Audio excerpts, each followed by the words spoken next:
look like. Here's the data.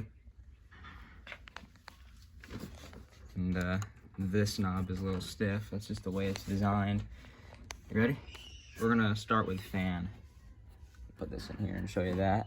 That's where we got the sensor. I put it right there. Yep, here we go. On low fan.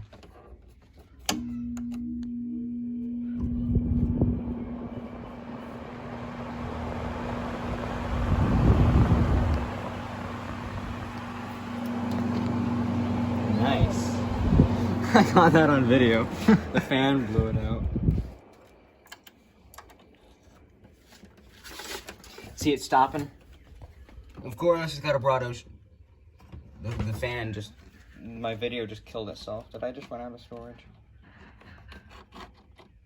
Yeah, I just ran out of storage.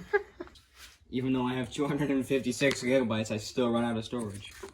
Alright, I have a feeling this is gonna get blown back out. Oh, no, it won't, because it's No, cooked. I shoved it in there now, so I don't know how reliable of a reading you're gonna get. it'll bounce right on. It should be pretty accurate. Ready to kick it on? Yeah, let's go. Let's get that started.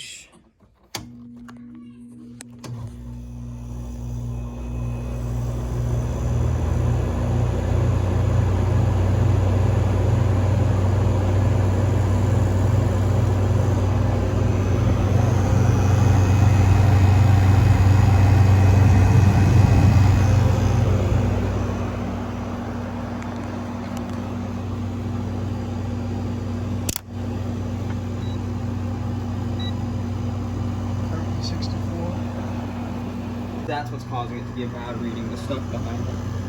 That shouldn't be. 54, basically. That's pretty good. You get about 53 degrees. I've seen colder. For a modern unit, though. It's doing pretty good. It's doing good.